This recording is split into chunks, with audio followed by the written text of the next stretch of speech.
kendaraan sedan Audi 8 atau Audi 6 itu bukan rombongan dari Fatwa. Kasus kecelakaan lalu lintas yang menewaskan mahasiswi Selvi Amalia di Cianjur, Jawa Barat masih jadi sorotan. Meski polisi sudah menetapkan sopir Audi sebagai tersangka berdasarkan keterangan saksi dan rekaman 7 CCTV, polisi juga membantah bahwa mobil Audi bukan rombongan Fatwa. Namun, ini berbanding terbalik dengan pernyataan salah satu penumpang mobil Audi, yakni Nur, yang mengaku sebagai istri polisi Kompol D. Nur bahkan menyebut sudah mendapatkan izin dari sang suami Kompol D masuk ke dalam iring-iringan Polda Metro Jaya menuju TKP pembunuhan berantai Wawon CS. Itu mobil siapa? Itu mobil milik suami saya. Suami. Suaminya itu polisi juga? Iya. Yang ikut rombongan juga? Emang sudah janjian ke situ? Iya, udah janjian. Mulai janjiannya dari mana? Saya nyusul dari Jakarta menuju Puncak Konan. Terus teleponan, terus suami saya lagi nyusul. Kan pertama ketemu di tempat makan Alam Sunda. Saya telepon suami saya bilang, ini saya udah nyampe sini, kamu makan di sini ya gitu. Iya. Lalu setelah gak lama dari situ suami saya iring-iringan. Setelah iring-iringan, saya teleponan sama suami saya kan, ikut ya, iya ikut, ya udah nggak apa-apa Bi, tutup jendelanya gitu kan, ya udah akhirnya saya ikut iring-iringan di belakang gitu. Nah, kalau status atas izin suami saya. Setelah pengakuan Nur ini, belakangan diketahui Kompol D telah dipatsuskan atau ditempatkan khusus karena diduga melanggar kode etik Polri. Pelanggaran yang dilakukan oleh Kompol D yaitu terkait dengan pelanggaran kode etik profesi Polri berupa menurunkan citra Polri. Pasal 5 ayat 1 huruf B dan etika kepribadian berupa melakukan perbuatan perselingkuhan pada pasal 13 huruf F. Kini, sang sopir mobil Audi yang diduga menabrak korban Selvi Amanda pun sudah ditahan dan terancam hukuman 6 tahun penjara. Tim Liputan, Kompas TV. Soal kasus kecelakaan yang menewaskan mahasiswi di Cianjur, Jawa Barat ini kita akan bahas bersama dengan Ketua Indonesia Police Watch, Sugeng Teguh Santoso. Selamat petang, Pak Sugeng. Selamat sore, Mas Ibrahim. Salam sehat. Baik. Pak Sugeng, apa yang Anda soroti dari kasus tewasnya mahasiswi di Cianjur ini begitu alot ya? Ada tersangka tapi keluarga minta keterbukaan dari polisi. Kalau kasus laka lantasnya ya, saya rasa akan terungkap dengan baik ya. Karena kasus ini kan baru awalan ya, sudah ditetapkan tersangka begitu. Kemudian yang terjadi itu adalah baru pada perbedaan pandangan. Kalau dari keluarga korban menyatakan adanya pelaku lain, ya adanya pelaku lain yaitu mobil Kijang katanya. Tapi dari polisi sudah menetapkan SG sebagai supir daripada Audi A8 sebagai pelaku. Ini tidak sulit pembuktiannya, tinggal akan memeriksa alat-alat bukti seperti CCTV, saksi-saksi, ini akan mudah ya. Baik. Jadi tidak seperti kasus yang mahasiswa UI ya, kasus mahasiswa UI. Nah, dalam kasus di Cianjur ini ada perkara ikutannya nih ya. Perkara ikutannya yaitu terkait sialnya, saya bilang sial ini ya. Kompol D yang begitu ceroboh, begitu arogan ya kalau menurut saya, dan percaya diri mengikut sertakan seorang wanita yang mengaku sebagai istrinya ya, yang ternyata menjadi petaka buat dia juga, buat Kompol D. Pak Sugeng, selain bahas soal masuknya mobil di luar pengawalan, masuk ke iring-iringan, kita juga bahas soal laka lantasnya dulu. Jadi bisa berhenti di satu tersangka kalau Anda lihat, atau harus diungkap pada tersangka lain?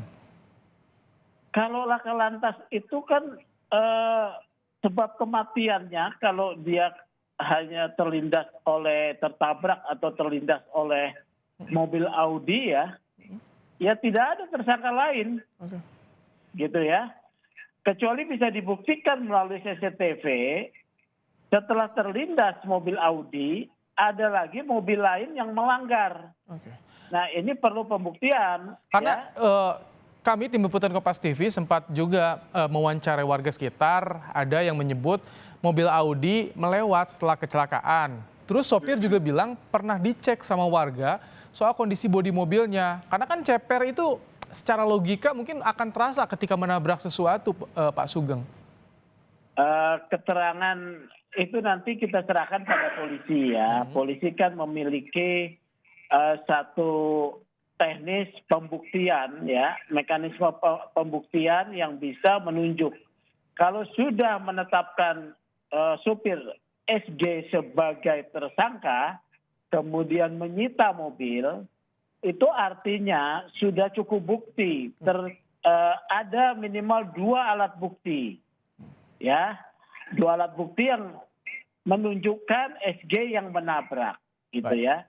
Kalau yang soal mobil Kijang, soal yang lain, ini harus ada masukan pembuktian dari pihak yang melihat, saksi-saksi. Kalau ada ya pasti akan di cross check karena saya lihat polisi tidak mau juga kejadian lagi kasus yang di mana di UI ya. Baik. Gitu. Soal tadi masuk iring-iringan, soal Kompol D juga yang Anda singgung itu harus sampai mana kasus ini ditegakkan?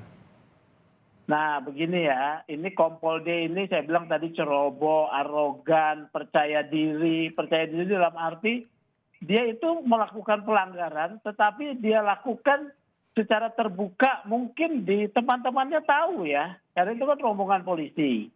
Jadi di dalam hal iring-iringan mobil kepolisian, berdasarkan undang-undang lalu lintas, iring-iringan petugas polisi yang mempunyai tugas khusus memang diprioritaskan ya, sebagai kendaraan yang diprioritaskan di jalan raya. Tetapi tidak termasuk mobil pribadi yang bukan daripada bagian dari iring-iringan petugas. Kan iring-iringan tersebut kan akan meninjau lokasi kasus Wawon ya. Nah ini tidak boleh. Ini jenis pelanggarannya apa Pak Sugeng? Ringan, sedang atau bagaimana etiknya Pak Sugeng nih? Berat dia itu, termasuk pelanggaran berat. Karena sampai dipassuskan juga itu? Iya, pelanggaran berat itu ya. Karena pelanggaran berselingkuh, kemudian memiliki istri tanpa satu mekanisme hukum yang dibenarkan, itu sudah masuk pelanggaran berat. Seperti dikatakan oleh Kabid Humas Polda Metro Jaya, ada 2 pelanggaran kode etik yang dilakukan. Setidak-tidaknya 1 pelanggaran terhadap etika kelembagaan, tidak bisa menjaga nama baik Polri. 2 pelanggaran etika pribadi, yaitu berselingkuh.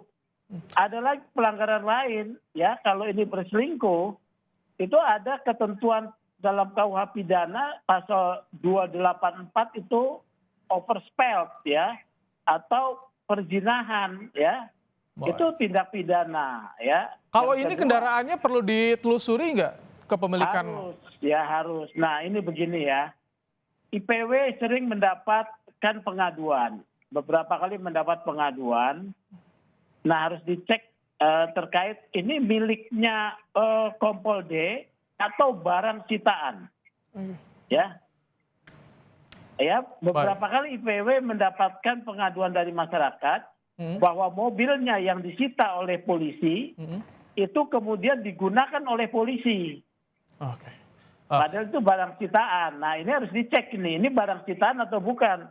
Kalau mobil ini miliknya Kompol D, harus didalami lagi. Kompol D itu kalau Kompol gajinya itu paling dengan tunjangan itu ya 10 juta, 15 juta ya dengan tunjangan. Tapi punya mobil Audi ya harus diperiksa lagi. Itu jadi tanda tanya juga Pak Sugeng ya? Betul. Baik. Ya.